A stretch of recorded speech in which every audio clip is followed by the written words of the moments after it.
Hello साथियों, नमस्कार। स्वागत है आपका गार्गी क्लासेस पर। और आज मैं आपके सामने उपस्थित हूँ रूसो और जो रूसो के बाद में बेंथम है, बेंथम की महत्वपूर्ण पुस्तकों के साथ।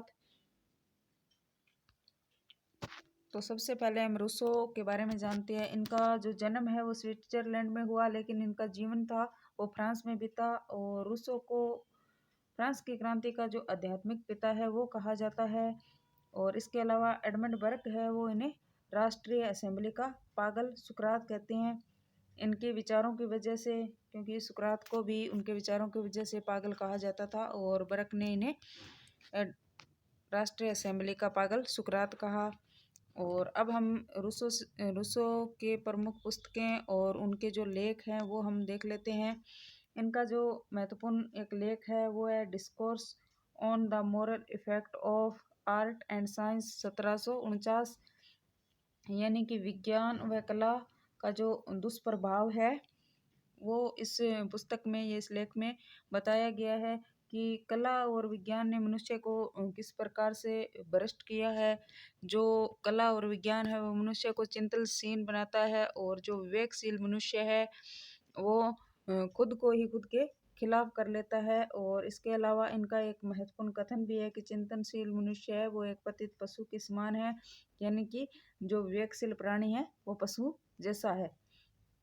इसके अलावा इनका जो अगली जो कृति है महत्वपूर्ण वो है discourse on the origin of equality, और ये 1754 की है। इसका जो अर्थ है वो है विषमता पर वार्ता।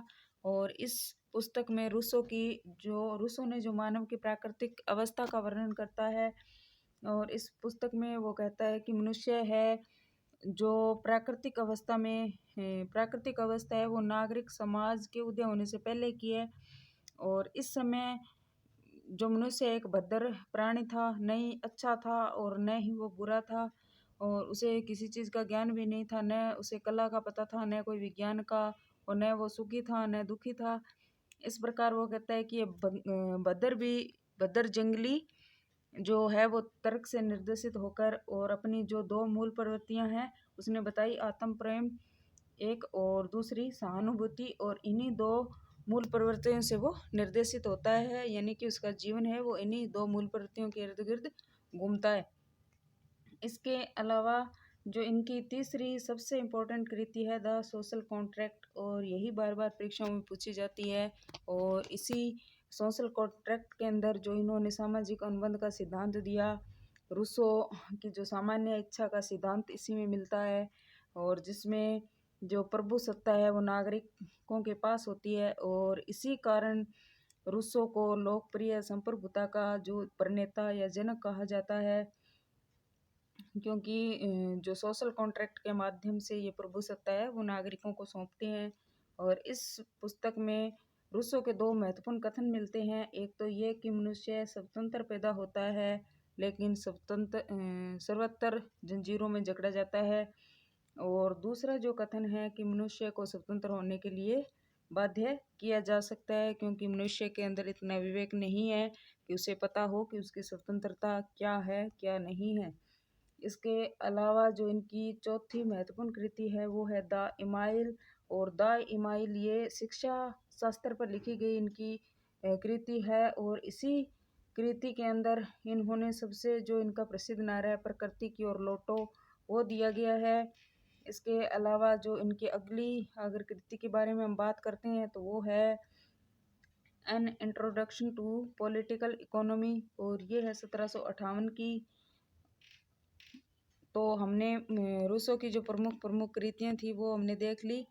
Discourse on the moral effect of art and science, और इसके अलावा discourse on the origin of equality, और इसके बाद में हमने देखी द सोशल कॉन्ट्रैक्ट, और इसके बाद में हमने अगली जो पुस्तक है वो द इमाइल 1762 की, an introduction to political economy 1758 की।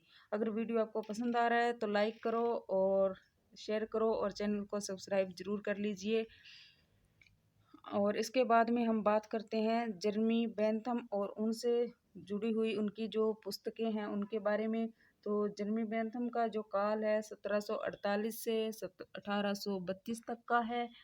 और इनका जो संबंध है वो ब्रिटेन से है। ये समान नहीं संबंध लिखा हुआ है।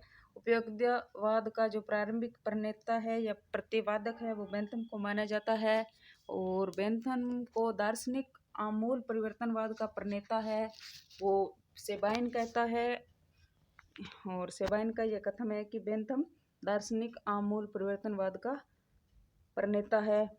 इसके बाद में हम बात करेंगे बेंथम की महत्वपूर्ण पुस्तकों की। तो पुस्तकों के अंदर तो पहली जो इनकी कृति है वो है the theory of legislation, the constitutional code, A theory of punishment and reward 1832 की है।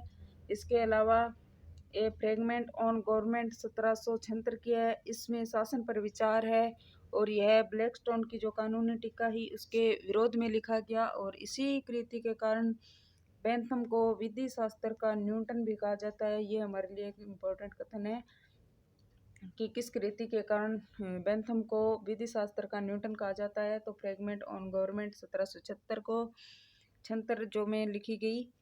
और इसके अलावा अगली इनकी जो कृति है वो है an introduction to principle of moral and legislation. और प्रकृति ने इस पुस्तक में इनका विचार दिए गए हैं दुख सुख पर, यानी कि प्रकृति ने मनुष्य को दो संप्रभु स्वामियों दुख और सुख के अधीन रखा है क्योंकि ये दुख और सुख को जो सबसे स्वामी मानते हैं कि मनुष्य की जो सारी गतिविधियां हैं वो इसी के अधीन रहती है। सुख और दुख है वो एक मनुष्य के संप्रभु की तरह कार्य करते हैं उसके जीवन में। इसके अलावा इनसे जुड़ा हुआ एक और महत्वपूर्ण तथ्य देख लेते हैं। ये है कार्लाइल। और कार्लाइल महोदय ये कहते हैं कि बेंथम का जो सुखवादी दर्शन है वो सूरों का दर्शन है, यानी पिग फिलोसफी है। और इसके बाद में जो बेंथम है वो खुद के लिए भी एक बात बोलता है, वो भी हमारे लिए इम्पोर्टेंट है। बेंथम खुद को रानी के चौक का भिक्षु और महत्वाकांक्षियों में सबसे ज़्यादा महत्वाकांक्षी कहते हैं।